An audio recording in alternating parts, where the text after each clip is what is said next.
Ayan guys, nandito ako sa labas, papunta ko ng grocery. So ayan, ang ganda ng mga dahon niya oh. Yung iba naglaglagan na guys. So ngayon, ayan, puro ano na sila, pa brown. Yan guys, nandito ako sa labas, mag-grocery muna ako guys. Ayan na yung mga puno dito sa amin. Ayan, nalaglagan na yung iba. Kalbo na. So yan. Ayan, nakakalbo na yung ibang puno.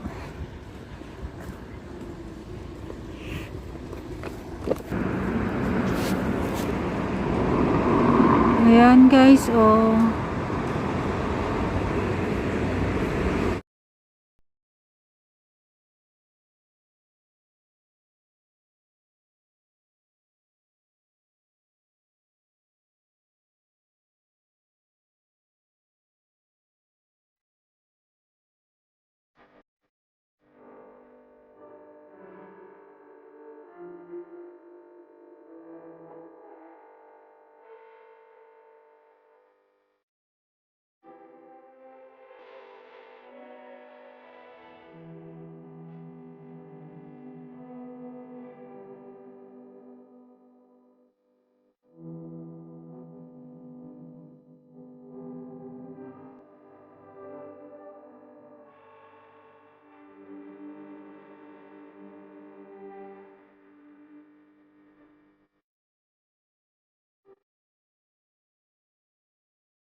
Ayan guys, nag-iikot-ikot pa ako dito sa grocery store. Ayan, naghahanap ako ng inuutos ng anak ko. So, yan guys. Sana may makita ko dito. Kaso wala yung brand ng sinasabi niya. So, hanapin ko pa sa kabilang mga lagayan nila. Ayan guys, yung kasi dumpling na gusto niya. Ang dami kasi dito mga So, yon. Dito muna tayo, magpipili lang. So, hindi naman ako bibili ng marami guys. So, kung ano lang yung pang konsumo namin. So, yan guys, dito na ako. Ano na ngayon, malapit na yung talagang magsobrang lamig. Ngayon, naglalaglaga na yung mga dahon. So, next week, na siya, na kasi may mga snow na sa ibang area. So, lalo na sa mga bundok. So, yan guys. Tis-tis na naman tayo dito sa taglamig. Winter na dito sa Korea. Ayan, daming mga noodles. Mga noodles, may mga spicy. Ayan. Pero ayaw kong bumili ng ng mga maanghang. So, yan. Pipili lang tayo dito ng Hindi, yung mild lang. Yung gusto ko lang yung Jin ramyun. So, yung mild lang kinukuha ko. Hindi ako nabili ng mga maanghang, guys. Sobrang niyan. Ayan. Ikot-ikot. Punta lang ko dito sa may mga detergent, kitchen detergent. So, yan. Yung binibili ko dito yung may baking soda kasi para mas maano siya pag ginamit. Yung iba kasi sobrang sa kamay. So, yan. Ito, yung gusto ko yung may baking soda. Tayo at bibili lang ako ng sabon dito. So, yun. Yung iba, ang di ko binili dito yung mga drinks. Kasi, magbibit-bit ako. So, yan guys. Dito muna, ikot-ikot.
Yan guys, nandito na ako sa bahay at ako yung magluluto nitong na-marinate kong pork. So yan, inano ko lang siya dun sa mga sangkap, saka lalagyan ko lang siya ng onion at green onion. Pero templado na siya guys, nilagyan ko na siya ng mga pang marinate. So yan, madali na siyang lutuin guys kasi manipis yung pagkagayat ko ng pork. Hindi ko na pinakita kanina kasi gabi na nagmamadali na ako magluto. So late na ako nakarating ng bahay. Kasi may pinuntahan pa ako guys. So, yun. After, bago ako mag-grocery, may pinuntahan pa ako. May inutos lang sa akin. So, ngayon, magluluto na ako nito ng na pork na marinade ko. So, yan. Tinimplahan ko lang guys yan ng toyo. Yung soy sauce. Ayan. May black pepper. May oyster sauce. May sugar. So, yun. May, linagay ako dito ng liquor na na para hindi siya malansa yung meat. So, yan guys. May timpla siya na may nilagay pa akong iba. Garlic. Ayan. Naglagay tayo ng garlic na dito. So, yan. At meron pa akong may isa pa akong nilagay. Yung onion powder tsaka garlic powder pala. So, yun. Nilagyan din natin siya. So, yan. Medyo matamis to guys kasi gusto nila kasi nilagyan ko siya ng sugar. So, yun. Ayan, masarap naman siya. So, yan guys, nakaluto na tayo. Kainan na. Ayan, ito yung gawa kong kimchi. Ayan guys, bago. Masarap talaga siya pag bagong gawa. So, meron din tayo ditong radish pickles, yung kaktugi, yung tinatawag. Tapos ayan, yung pickles na garlic, ginawa ko rin yan. Saka yung toge. So, kung namol, ayan, may lettuce tayo, may chili paste. Ayan, kain na tayo guys.